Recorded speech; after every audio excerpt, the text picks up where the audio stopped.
Okay, hello and welcome to the Museum of Jewish Heritage, a living memorial to the Holocaust. I'm Mick Elliott. I'm the Gallery Education Coordinator here at the museum, and I'm pleased to welcome you to the third annual New York Jewish Book Festival. Thank you for joining us for In Her Words, Contemporary Jewish Women's Memoirs, featuring F.K. Clementi, Bonny Reichert, and Sara Glass, and moderated by Evelyn Frick. We hope that you have been able to explore some of the 17 panels that are happening throughout the museum today, meet some of the 56 speakers, attend one of our 3 writing workshops, and get books signed by some of the 16 author signings. We also hope you will join us for Gare Suite at 6 p.m. in Safra Hall on the first floor. While you are here, we also encourage you to visit our exhibitions in our cafe, Locks, on the second floor. The whole museum is open to you today. You can also pick up holiday gifts at the Pickman Museum Shop and purchase the books discussed today through McNally Jackson in our first floor lobby. This program is made possible in part by support from the Battery Park City Authority. Your donations also help us present programs like these. And now I'm pleased to introduce our speakers. F.K. Clementi is a writer, public intellectual, and a professor of English and Jewish Studies at the University of South Carolina. She is the author of Holocaust Mothers and Daughters, Family, History, and Trauma, and the 2024 memoir, South of My Dreams, Finding My American Home. Bonny Reichert is a National Magazine award-winning journalist who has been an editor at Today's Parent and Chatelaine magazines, and a columnist and regular contributor to the Globe and Mail newspaper.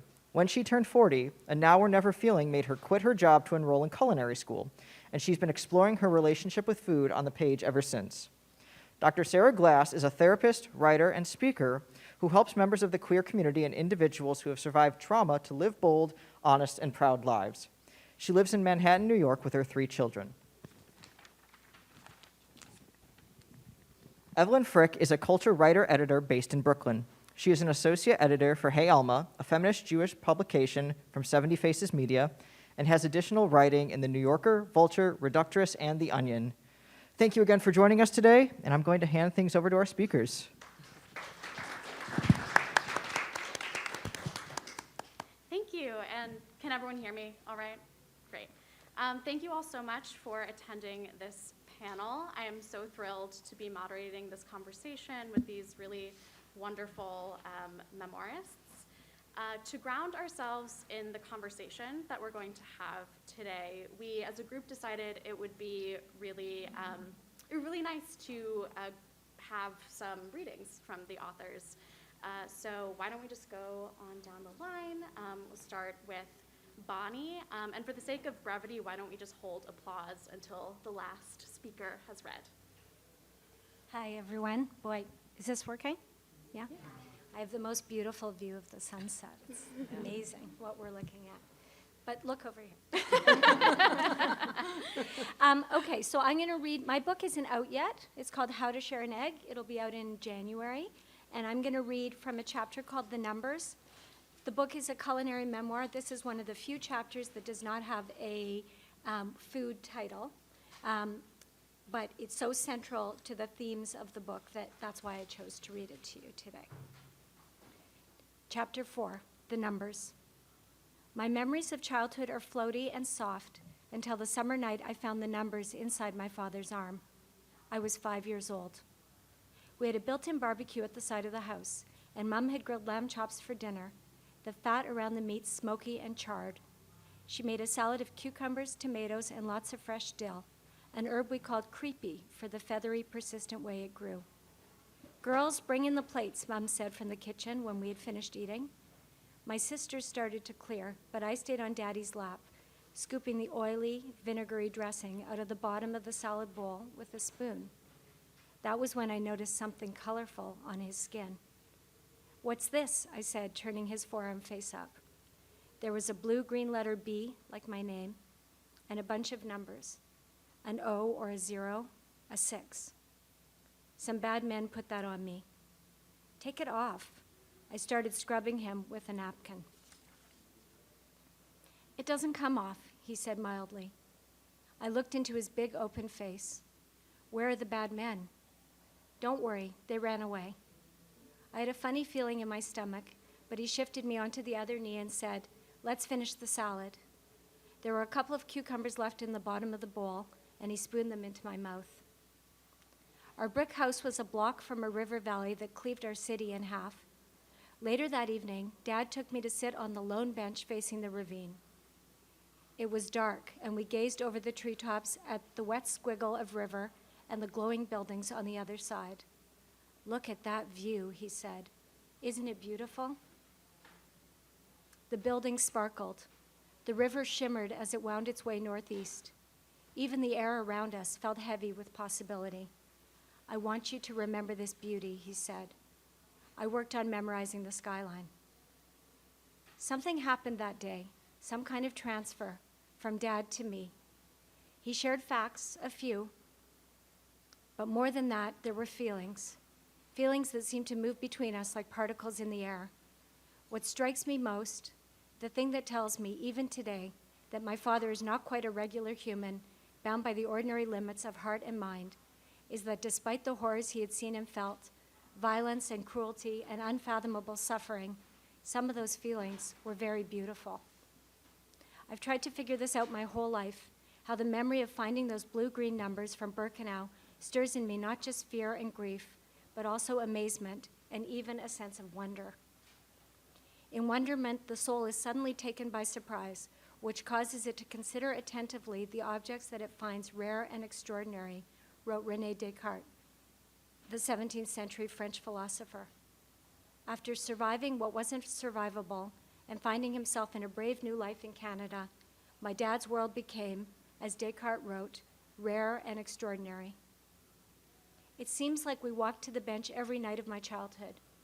It would be 40 years before I'd realized that the sparkling buildings reminded Dad of his first glimpse of Montreal through a train window. The dark past was behind him. The future glowed in the distance. But at 5 years old, I didn't need an explanation. The river was full of fish. The sky was full of stars. That was enough. The nightmares didn't start until the fall. Lions chased me down an endless strip of highway. I was running in tall brown grass beside the road. I was tripping. I was falling. I dreamed of towering pines chained together, draped in dark fabric. I started to wake in the night, bewildered and shivering, calling for Mom and Dad. They came to my room and comforted me, but if they recognized that my nightmares were related to my dawning sense of the catastrophe in our background, they didn't say. Thank you. Can I break the rules? Yeah. Please break the rules. So I hope you can hear me. I was born in Europe, and my lifelong dream has always been that of being born, living, and dying in New York. I ended up in South Carolina. So I am a person from the North, a mental North, of course. The North is sophistication, superiority, and cosmopolitanism. Wherever I am, there lies the North. Tel Aviv, North. Rome, North. Krakow and Warsaw, North and North. New York, for God's sake, the North's North. Columbia, South Carolina, not even my presence can turn it into the North. It's hard to be more South than this. Ironically, only once transplanted here, I heard the idiomatic American expression to go south. That is to say, to capitulate, to a total failure, to make a mistake, to literally take the direction, where else, south. You know you are in the province of the provinces, when next to the name of your city, you must always add the state, because otherwise people would think of any other Columbia but the unknown place you are referring to. British Columbia? District of Columbia? Columbia University. You mean Columbia, Latin America? Columbia Records. There is at least one small town called Columbia in the states of Virginia, West Virginia, Texas, New York, Indiana, Tennessee, South Dakota, Pennsylvania, North Carolina, New Jersey, New Hampshire, Missouri, Mississippi, Maryland, Maine, Louisiana, Iowa, Alabama, Illinois, California, Connecticut, and Kentucky. Another thing South Carolina is not famous for is its speed. Slow ways, slow driving, slow cooking, and even the speech patterns are so slow. It takes Job's patience to reach the cashier in a supermarket without bursting into hysterical spasms. At Zaber's, this would bring the grumpy octogenarians to the brink of a riot.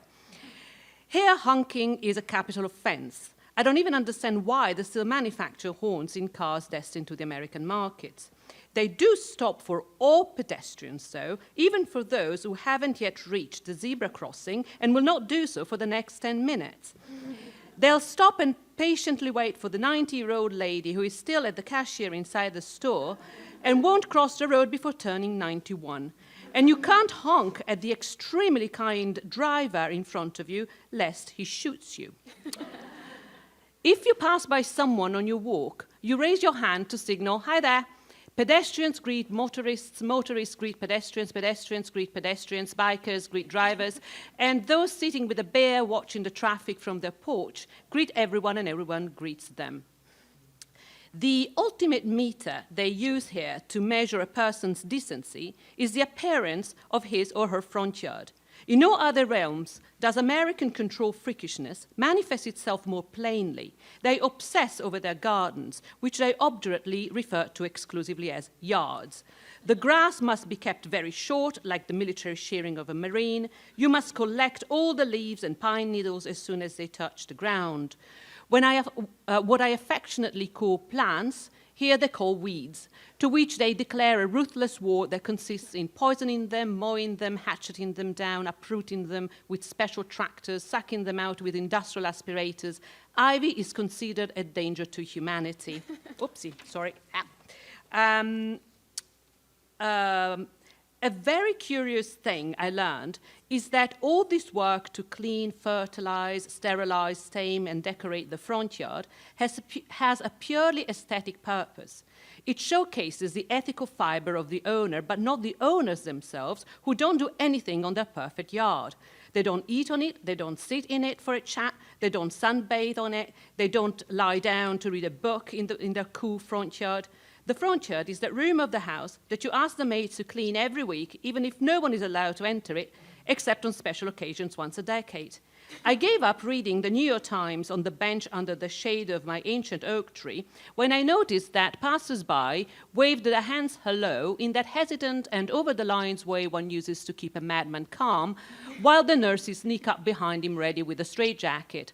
I immediately dragged the bench into the backyard.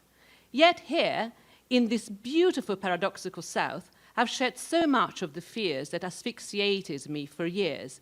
Here, I feel strangely free. I love driving around, exploring the magnificent coastline. I cannot fix, let alone redeem the South. I can only open up to it and watch. This place welcomed me, and I am healed and humbled by its sublime landscapes, so little spoken of up north. Thank you. Thank you.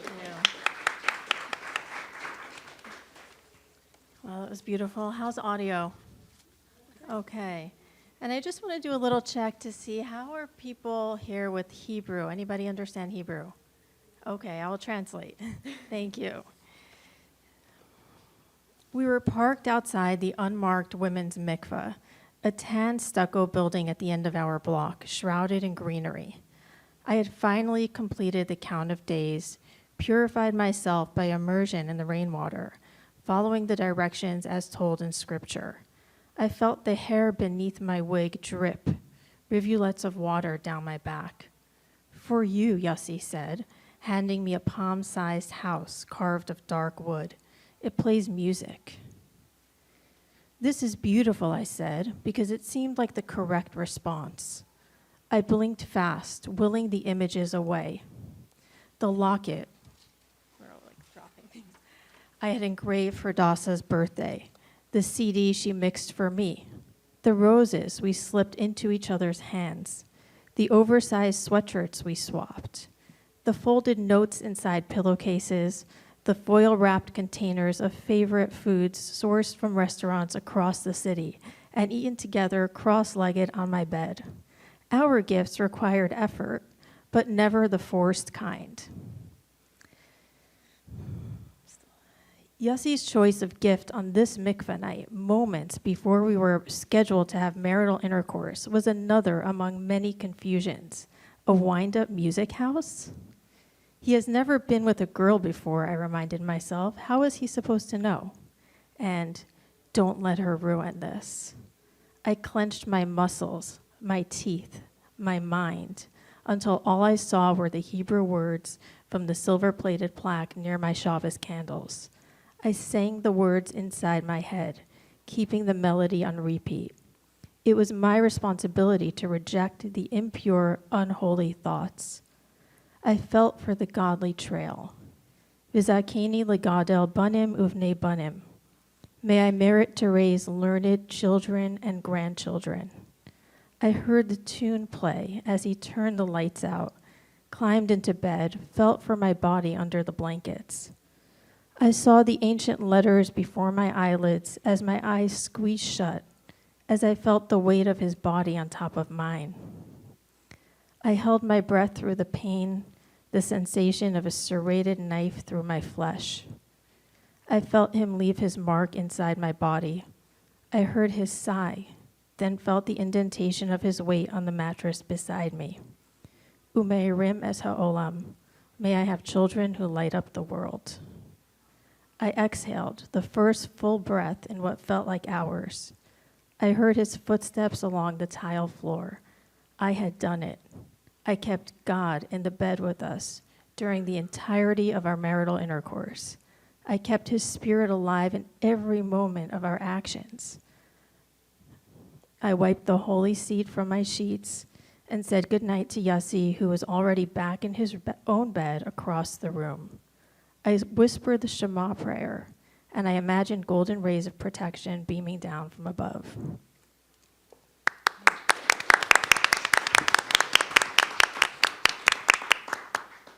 Thank you all so much for those wonderful readings.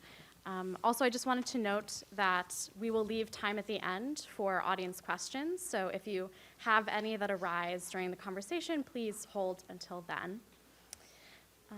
All right, so I guess to start off, could you all talk about what the catalysts were for deciding to write your memoirs? In any particular order, whoever feels. I'm happy to start. Sure. As you have just heard, and I am sorry, that may have been a little bit traumatic to hear. I apologize. When I left the Orthodox community in 2017, there was this moment where I was still like sort of living a double life. And I remember driving out of Borough Park, Brooklyn, out of my nephew's bar mitzvah, and throwing my wig and my skirt in the back seat of my car, which I do a lot in this book, and putting on pants and heading to see my girlfriend. And I thought to myself, my nephew was 13. He was going to be arranged married in 5 or 6 years. All of my nieces and nephews were about to head into the same future that I had tried desperately to leave. And there were so many more like them. And they're just 10 miles away, in Brooklyn. And I had to do something. And I knew that lectures wouldn't be enough. Shouting from the rooftops wouldn't be enough. But story, that could change people's heart. Thank you. That's really wonderful. Bonnie, what about you? So, in a way, this book has been inside me for a long, long time. So it's a memoir wrapped around my father's Holocaust story, and I couldn't get it out. I couldn't get it out. It was very complicated. There was some tension between my father's story and my own story. How do these stories work together? Does my story even matter in the scope of the vastness and amazingness of his story? And I lived like that for a long time. And then I took 2 trips to Poland. The first trip was a very short trip with my sister and my dad and some other members of the family. We only went to Warsaw. We only did nice things. We went to see an ancestor's grave at the cemetery in Warsaw, which my dad really wanted to see. We ate in nice restaurants. He's got this joy, and this is what we did. That was not enough to set me free. I had to go back, and I had to do the things that I was really terrified of doing. I went to the camps. I went to that forest that was haunted, as far as I'm concerned. I did the things that I was fully terrified of, and that is what set me free. And that was also about 2017, and that's when I knew that I could write the book. So that was the catalyst. Yeah, I I thought about the question, and I could actually think of at least 3 answers to that, but I'll give you the shortest, perhaps most elegant, least problematic one, which is that 100 years after Mary Antin, I wanted to offer my version of what it means to become American. So much is said about American, becoming American, coming here, and I wanted to kind of say, what it was like for me. And Absolutely. I'm curious if, Bonnie and Sara had sort of, they mentioned just like a sense of like urgency in telling their stories. I'm curious if you felt that sort of urgency in telling the story of becoming an American. No, actually, no. It took me a long time to write. It took me a long time to decide whether I wanted to do it. It wasn't urgent at all. I was doing other things. And then something happened that definitely then made me kind of think like, oh, screw it, I'm gonna do this. And that was the 2016 election campaign, the Hollywood tapes. And that's when I say, sure, I'm just gonna, me too, kind of. And then it became a little more urgent. Absolutely. What were the most challenging parts of writing these books?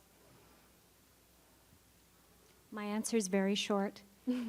Giving myself permission to take the time and to tell my truth. And, in a way, it's a more subtle truth than my co-panelists, whose books are marvelous and who I've recently read both of them. But it's so my own. I have 3 sisters. If they wrote this book, it would be different. It's so my own, and the hardest part was to say that's valid, that's worthwhile. I'll do whatever it takes. I'll spend the 5 years. I'll expose myself in whatever way I have to. That was the hardest part for me. I think the hardest part for me was trying to write a nuanced telling. There was an early version of this book that was very like, I am the victim, I survived, all those people who hurt me were bad, and it wasn't layered. And what I wanted to do was do justice to the community that raised me. There are so many people I love within the community, and so I made sure to add like the rabbi who treated me like his own daughter, and the bride teacher who welcomed me into her home, and people who were just so kind, so that I would have a story that was true, and that wasn't biased.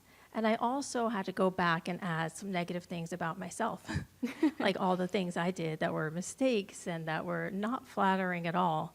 And so the layering was probably the most complex piece of writing. I have a very similar answer, because to me it was the balance between reality and humor. I didn't want to write the kind of story that makes you cry from page 1, or they say, oh, who is me? And I wanted to be funny, but when I look back, there is not really too much funny stuff. I know it was very painful what I went through, but nonetheless I survived it, right? It's kind of the trick of all memoirs, that the person, made it, or you wouldn't have the book in your hands. And so I really wanted to be more of a lighter reading than, the actual experiencing had been. And so it was a hard balance to strike for me. And there was certainly only one chapter that wasn't written for a long time, for years. I had the book minus the central chapter. I just couldn't write it. And I just couldn't write it. It was terrible. And so that when I finally got to writing that chapter, one morning, very early, just got it out of the system and never returned to it. Even when the publisher gave me the copies, I just never even reread it. I have no idea how I said what I had to say, because I'm not rereading it even. So that was hard. Yeah, I think I'm interested in what you said about trying to make it a lighter read. I think that feels very Jewish to me, trying to make light of such horrible situations. And I think that also kind of comes through in all the memoirs and in different ways. I really appreciate that. Dr. Glass, I wanted to go back to something I also noted in reading your book was just, I think, an awe about that you could write about your community with a level of like reverence and respect, despite what you went through, and it's also, I think, a part of this burgeoning genre of other stories of Hasidic women leaving their communities, like the memoir Unorthodox by Deborah Feldman, and the Netflix series, and Becoming Eve by Rabbi Abby Chava Stein. I'm curious how you see your book as being a part, or as fitting into or not fitting into that genre. Yes, I think that's such a good question. That's something I was asked a lot as I was pitching the book. First, I just need to pay respect to everybody who has written a memoir about leaving this community. And any closed, high-control group, it takes so much bravery to talk about that which is unspeakable and often unspoken. And so all of those people have my total respect, and I think their books have given me the freedom to sort of take more liberty with what I was going to do with mine. One of the ways I think in which mine is a little bit, I guess unique to me, is that I wrote it as a trauma therapist. And so every single day when I go to work, I talk with people who have a hard time articulating the experiences that they've gone through, and people who often don't have the words for what they're feeling in their own bodies. And so I kind of snuck in some polyvagal and somatic theory within the pages of my story. And I did that by talking about how my body felt, even in this little piece I just read, at different moments in time. I didn't shy away from the raw detail, because I wanted other people who've been through trauma to look at this and be able to say, I actually know that feeling. I didn't know what that was, but now I do, because I read that in this story. Absolutely. I'm glad, funny sentence, I'm glad you brought up trauma, because Sure, that is I'll always such do that. a central part, I think, of all of your stories. And also therapy, I think, is a central point and a through line between these memoirs. How did you all know that you were ready to be vulnerable and open up in a way that is quite public?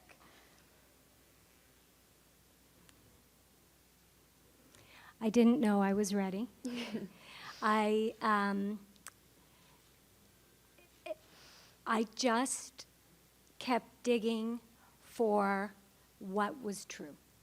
And I had to stop thinking about the book being read by people and what people would think, because it shuts you down completely. And just searched for what was true. And very often I would say, can I say this? Is this right? And that's part of being a woman. To me, that's part of, that saying, can I use my words? And is what I have to say valid? I know we're going to get to that, but that's, to own your voice and to say, this is my experience, and I don't have to check it with anybody. I don't have to confirm it. I'm not talking about facts. I'm talking about feelings and reads on things, perceptions, I guess. That was a huge, huge liberating step that I got to do through writing this book. And what I just kept thinking was Annie Ernaux, the Nobel Prize winner, Memoirs, I just kept thinking about something that she said, where she said, I want to write so honestly that when I see someone I know in the street, I'm embarrassed. I feel naked.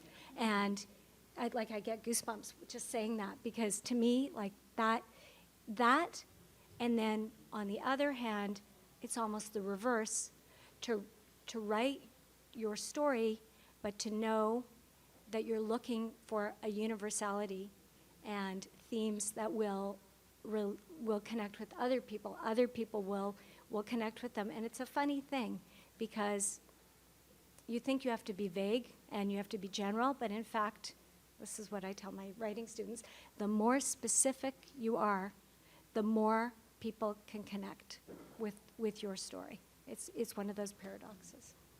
Absolutely. Yeah, like you, I wasn't ready. I don't think I was ready, and I was terrified. I don't know why I did it exactly. I have a feeling. So on the one hand, the person in the book is no one knows. Literally only my husband I told them about the kind of the central story of this book, but everything else is just the story in the book is known by no one. So on the one hand, I wanted to say in a way, again, just sort of against those people. I wanted to just say, look, these people did this and that, and some people I talk about, for example, back home in Italy, they're very well-known people. If this book comes out in Italy, everybody, despite the pseudonyms, everybody will know precisely who it is. And I still kind of, I have, this imagination, this fantasy that, particularly about one person, like hundreds of women, I'm gonna just say, yeah, I can't wait to give them that voice and say, ha, it can be just me. I mean, I'm nothing, I'm no one. If he did that to me, he's done it to so many other people, I know that. But I was looking like very much sort of far, like, oh, those people out there that 20, 30 years ago did that to me. But I wasn't thinking about those very close to me, mother-in-law, my mother, my cousins. And that, it's sort of, I had to just not think about it because, well, fine, surprise. And I didn't know what would happen. I mean, they were all very kind in the reception of the book, but it was frightening. I don't know that I was necessarily ready to do it. I just really wanted to. Oh, that's great. Yeah, I think I'll echo that exactly. I think we don't write because we're ready to write. We write because it's our calling, because we have to, because there's nothing else we could possibly be doing. And it was the same for me. I was completely not ready to write my book at all. What I did was I went to therapy, and I would tell my therapist, let's open this really traumatic memory, and now just leave it open. You're not supposed to do that as a therapist. But she trusted me, because what I would do is then go and write about it. And I didn't want to take the charge out of the memory before I had a chance to write it in its raw form. And writing is the thing that helped me to heal. Yeah. It helped me reclaim my story, my voice, my version of the narrative. And I currently run Writing to Heal groups. If you're interested, you can find me on socials at Dr. Sara Glass, and you'll see that. That's great. Yeah, I mean, as I was reading, it became very clear to me that these memoirs are a moment of kind of taking back power from ways that you had all been disenfranchised. And I think I wasn't necessarily surprised by that, because I think that is, it can be a defining part of women's memoir. But I think what I was interested in was that the main kind of oppressive force that you were coming up against wasn't necessarily anti-Semitism, which I think is mainly when, of course, it's present in your memoirs in different ways, but it really is mainly patriarchal structures that you're coming up against. And I was curious if you felt if you feel that is true to your experience, that what you're coming up against was mainly forces of ideas of what women should do and should be, as opposed to what Jews or Jewish women should be doing, or that sort of thing. I spoke for so many times. Fine, I'll take the patriarchy, no problem. That's an easy one. I'll just go right in. What's interesting about writing this memoir is that I found so much compassion for the men in my story. I didn't expect that. And I found that patriarchy started to represent this world in which people are assigned roles based on their gender assigned at birth, and that it was less about gender, and more about the things that were attached to that. I started to feel bad for the Hasidic men who don't have control over how many children they can have. They're forced almost to continue procreating. And they're given all these tasks, like being responsible for the entire spiritual well-being of their families, while not even knowing or having enough training on how to relate to their wives and their children, and it's people often feel so lost in that. As a therapist, I see that all the time. And so I think it just helped me redefine gender roles and how I felt about them, and develop more compassion. I love that. Yeah, so for me, yes, so I teach the Holocaust. That's my scholarly field. And I teach my students, I always show them how even within the situation of the Holocaust, and the previous panel was on Anne Frank. And so you see that the way in which she reports the dialogues or the rows at the house is because men, Jewish men, even during the Holocaust, still held on to certain conceptions, patriarchal conceptions, that were the same ones that had created the circumstances within which the Holocaust had been possible. So, it's very much my idea that misogyny is the problem. I mean, when you look at women, if you want to know the state of a society, where we are at as a civilization, just look at the status of women. I mean, misogyny is the oldest hatred in the world. It's the oldest hatred in society. So I'm European. Anti-Semitism is just like my little childhood companion. I grew up with anti-Semitism. I know anti-Semitism very well. Nothing of what's happening in America right now is surprising to me, sadly. Shocking, sadly, heartbreaking. But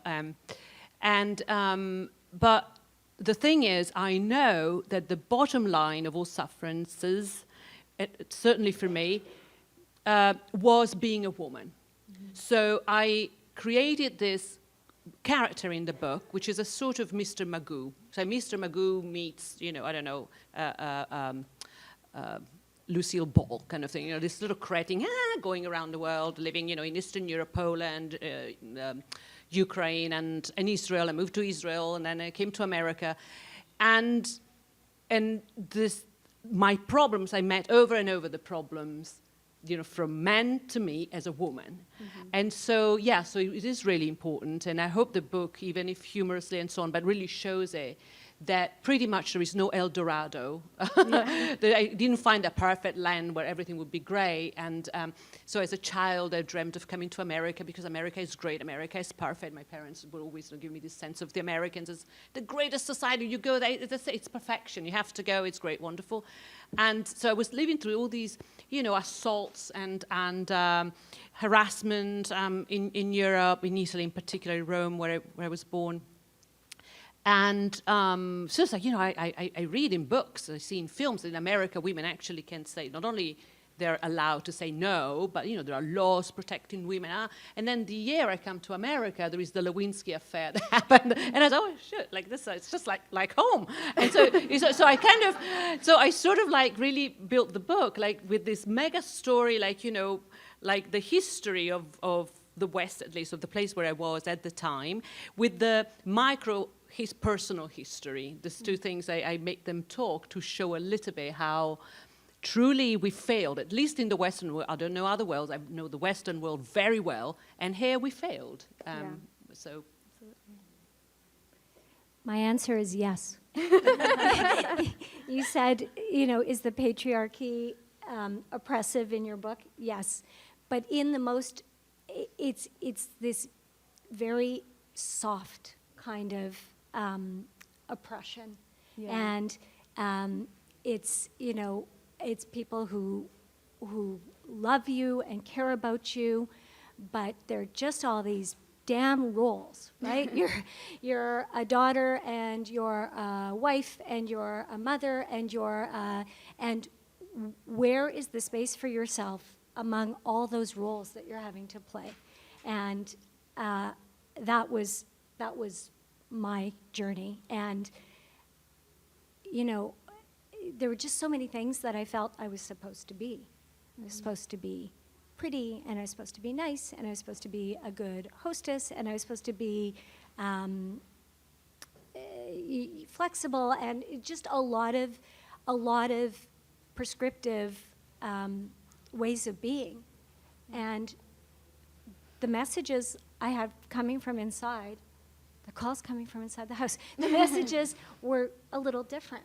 And there was a pretty ferocious, need that came out to be heard, and to say, well, actually, I'm not exactly like that. I'm actually this. And what I realized while writing the book is that no matter how much somebody loves you, no matter how much they care about you, even no matter how much empathy they have, they don't know who you are as well as you do. And that, you have to come out and say, because nobody is going to say, would you like this? Would you like that? Would you like to write a book? Nobody's going to do that. That's what I had to find for myself. Absolutely, yeah. I was intrigued by what you're saying about, kind of the categories of what you kind of had to be. And I think, speaking from experience of being like a Jewish woman, I think the idea, the conception of what a Jewish woman is very much defined by categories. It's defined by tropes of the overbearing mother, the beautiful Jewess, the young oversexed woman. And I was curious if, when you were writing and telling your own stories, if you were self-conscious at all about the way that you felt your book might shape people's conceptions of what a Jewish woman is. I'll do this one first. Yes, so much, because my particular hang-up, and I'm Canadian, I don't know if this is because of that, is that I didn't want to be perceived as spoiled. That's like my, like a spoiled princess. I was very worried about that. And I kept sort of flipping back and forth between how I feel from the inside and how it might be perceived. And that's a very quick route to going crazy, right? Like that's just not a constructive thing to do. So I had to get past that. I started, and I'm being careful not to make my family look wealthy, and whatever my stuff is, my mishigas is. And then eventually I sort of said, I don't have to, and it actually answers the question you asked before, I don't have to work so hard to be liked. I can just be who I am, and people can decide. They can like it, they cannot like it. Hopefully I'm writing a great book. That is my top priority. Mm-hmm. Absolutely. So it's interesting for me because I thought a lot about what Hasidic women are perceived as out in the world. I remember coming to Manhattan from my enclave in Brooklyn and New Jersey, and being in full garb, in a wig, in a skirt, in stockings, even in the summer, and I would get these looks like I was other, like that was somebody we couldn't relate to. I could tell, I could feel it. And, I thought a lot about the way we look at people who dress differently from how we do. All I wanted to do in those moments was just rip everything off and just say, I'm a regular person. I'm just like you. I also had a hard day. I'm hungry, I'm tired, I'm not that different. And so when I wrote, what I wanted to do was humanize the experience of people who are often looked at as different. And I hoped that people would read the book and say, oh, people who dress like this and look different than us, they bleed red. They want to love, they want to be safe, they have trauma, we're all the same on the inside. That's great. So I'm guilty because I have played into the stereotypes, but because they served me well for what I wanted to do. I would not do it in my novels. I would be very conscious of not creating my Jewish heroines in my novels as, the Jewish American princesses. But in the case of my memoir, since I was in control, I was okay with doing that. And I needed it because I wanted to tell America that not all immigrants, I think of myself as an expat, not an immigrant, but exactly because the immigrant who imagined a poor person on the boat with, one shoe and one bare foot. And I wanted to say, no, I came on a very, very, on an excellent TWA flight, first class, really great life. I was so much better where I was than I will ever be in America. Think Garden of the Finzi Contini, if anybody knows the film. I was really well. So I wanted the character to be also funny that way, the classic, the Private Benjamin, that I'm in town, I'm a town person. The moment you throw me into the wilderness of Central Park, I don't know what to do. I can't name things, everything that flies is a bird, everything that swims is a fish to me. I have no idea. So it was, I was conscious that I was doing it, but I was in control, and I just gave myself permission to do it. So It's part of the empowerment of writing, absolutely. So we have about 15 minutes left, so I would love to open up the conversation to the audience. If anyone has any questions, I guess just raise your hand, and we can, sure. What's your first Federica. Federica. People call me Fania, people call me all sorts of things. No one ever remembers Federica, but yes, officially Federica. What makes your book a Jewish book? It's, well, I guess, well, I'm Jewish. I talk about being Jewish in Europe. And also the fact that one of my drives, I think, since I was a very young girl, the idea of coming not only to America, to me, New York is America. It was. Now it's not. Now I understand New York is not America, by the way. Just as you know, guys, no, it's not. But to me, it was because New York was Jewish. So this idea that my Mecca, my promised land was New York, is where I could be Jewish. It could be like a constant Woody Allen movie where everything would be great. And in part, it was that way for me. Because when I came here, I realized that actually it's great being Jewish in New York or in America. Certainly, like Boston was also not bad. So that's fundamentally, I think, it's not the strongest angle, but it is there because it's also the way in which I was looking at America or kind of at my world, even especially when I lived in Europe. My question is kind of primarily for Dr. Glass, but as it applies to everyone. I've been to a lot of panels today that were more fiction writers, and a lot of them talked about taking themselves out of the book. I'm kind of going the opposite direction with my question. Were there situations where you found yourself not able to put yourself inside the book for one reason, and you had to kind of force yourself to do so? Or conversely, were there situations where you felt you put too much of yourself into a certain part of your book? That's a really deep one. Thank you. I love that you asked that question because I thought a lot about that. I think the hardest parts to put myself in were when I tried to find compassion and empathy for people who mistreated me. And so, like my coaches, I worked with Shulam Dean, who wrote another nuanced ex-Orthodox memoir. He was wonderful. He was like, well, you need to think about, like, what could your ex-husband have been feeling? How did you hurt him? And that was tough. I didn't want to think about that, but I had to.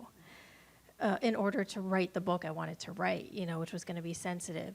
It was also tough at times to keep myself dissociating as I was writing because some of it was so traumatic, and I'm so good at it because I've been so traumatized. So I'm like, I could write this whole book without even being present, And so that was tough, keeping myself like in my body in the book so that you'd be able to feel it. I also just want to mention I narrated the audiobook. And so, that's where you get to hear me like cry and laugh as I'm speaking, and you can see my effort to stay in my body. Beautiful. Sure. Kissing Girls on Shabbat is just the perfect title. It's exactly what it's about.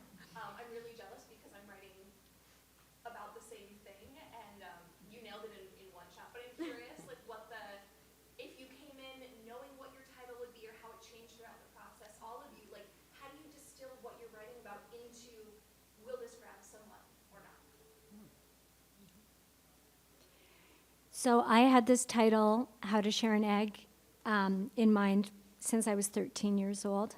It's a story about my dad and his cousin at the end of the war. They're roaming the German countryside, starving. They've been on death marches, and they've just been liberated, and a farmer comes out. They're knocking on doors, asking for food, and a German farmer comes out and gives them one egg for these two starving boys. So that's where my title came from. Well, I like a child, I had named my book something else and called it that way in my head, in all my letters of submission letters, was Liberty. Also because in Italian we don't have, English is the richest language I know, so it's fantastic. And so you have a lot of words for things that for which we have only one. So for example, liberty, the difference between freedom and liberty, we don't have that in Italian, so I love the idea. And then when actually towards the end of the process, Some people had the courage to tell me, look, you really can't call it liberty, because apparently the word really resounds as very Republican in this country. It's kind of the conservative, and I don't care. It's why they don't own it. I want liberty. And so then I had to change it. It was really hard. It's like renaming a child. It was just like, I've called it that way for years. So, and then I came, at some point on one of my walks, I'm a compulsive walker, it came out. I was like, maybe that will work. And so that was the origin. If you're writing, don't worry about the title, because, I sold this book under Inside a God-Shaped Closet, or I sent it to my agent.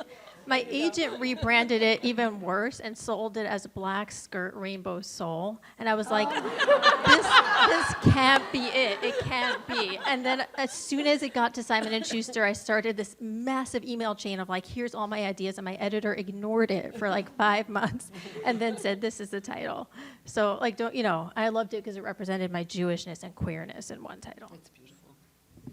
I can also say I haven't written a book, but I do write, I blog daily for Hey Alma, and I think titles can be such good framing devices. They can help you really distill what your thesis is.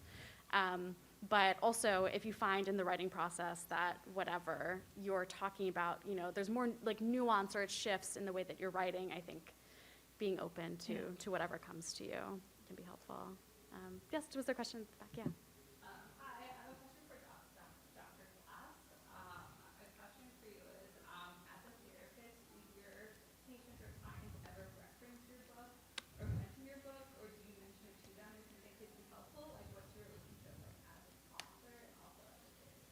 Thank you. So there's a section in the back of the book that is a letter to my clients, cautioning them about what they may find in the book, and it's, preparing them a little bit. And so I've had to have individual conversations with people about the fact that the book is out there. I still hold the session hour and space as sacred, and I still do not bring my life or my book into that space unless my client wants me to. In which case I don't pretend it doesn't exist, right? Like it is out there. So if they're like, yeah, as you wrote about, I'll acknowledge that that's true. Sure. So for all of you in writing memoirs, did any of you have any family or friends that were upset with you, and how did you deal with it? Yeah, the question was, in writing memoirs, were there any, family or friends that were upset by what they read? And how did you deal with it? This one's yours. I lost my connection with my family when I divorced the second man I married before I even got visibly tatted and came out as a lesbian. So by the time the book came out, it was such a later offense, It was almost irrelevant. I haven't had any trouble. I was a little anxious about it. I don't say anything bad about anybody, but I have some truths in there and some ways of seeing things. A lawyer did go over my book also, just to make sure that this isn't about my family, but this is about some of the stories. But I've had really great support from my family. So, no. So two things. One is I have my restraining order in my bag, though. I had to go and dig it out. I had left it somewhere for years, and then this is the first trip to talk about the book out of South Carolina outside, and I was like, I think I need that thing. I was just started looking, where is the restraining order, just in case. But no, it's otherwise I haven't heard from anybody. But I wrote this book, the first time I wrote this book, my memoir, in Italian. It was a few years back. It's a different book. It's not the same book, but it's still my story. And of course, it wasn't published because this is a book against Sicily. It's particularly the Italian version. And so, the irony, of course, they were not going to publish a book, so they didn't. But my mother read it. And my mother is not a good character in life or literature. But I have to say, she's really a very good reader. She's an avid reader, and she said she loved the book. Either she just didn't understand, or she was in denial. I don't know. But actually, she said, I thought she would be. Oh well, of course you depict me like this monster. She's a monster, but and she knows. I think. I mean, I say it straight to her face. She didn't need the book to find out, but instead, actually, she said she had loved it. So. Isn't that interesting? Your writing process. So how disciplined were you guys in writing? Did you write every day? Did you write once a month? I mean, how did you approach actual writing? My sister's pointing at me. I get up very early. The best hours are between, 5 a.m. and 11 a.m. or 6 a.m. and noon. And if, like, while I was writing the book, I wrote every single day. Like, I tore my shoulder. I weakened it so much. But it wasn't, it was very hard, but it was joyful. It was amazing. So, yeah, I had to, and I actually felt that I had to write every day or I was afraid that I would lose, just keep working that muscle, right?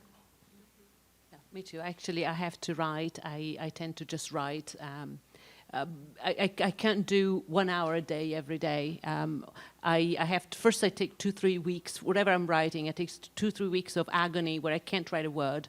And I'm there conscious that I'm wasting time. I give a very hard time to everybody. I mean, I'm awful to be around because, oh my God, that's it, it's death, I'm dying, I'm wasting my time, I should kill myself. And then suddenly after 3 weeks of rest, usually it's the first part of the summer break, and then after those first 3 weeks of complete, I don't know, I'm frozen in place. Then I start writing, and then everybody keep away. Just that's it. Then I'm in the zone, and I have to keep going until the end. So. Well, I have children, so I didn't get to write every day. I would go more in like fits and stops and starts, and I would take weekends away and just write. What I found was helpful, if anybody here wants to write, is learning when my optimum brain time was and when I had subpar brain time. And so when I was in like a good zone and rested, I would write new work. And then when I was like tired, but I still had time, that was when I would choose to edit. That's such a good point. That's absolutely true. Yeah. Yeah. Any other questions? We have one. Can you talk about the process of getting an agent? Oh, yeah. I don't have one. Oh. I met my agent at like it was during COVID, and it was like an online sort of speed dating thing, and we pitched to a bunch of people. I was doing an MFA at the time, and it was like an exercise, and she said, when your proposal is done, I'd like to see it. So, and she's here in New York, actually. I took classes at Sackett Street Workshop, which I found very helpful, and I got connected with some instructors who helped me pitch a modern love column to the New York Times, and that is one that's often read by agents, and so that's how I got agented.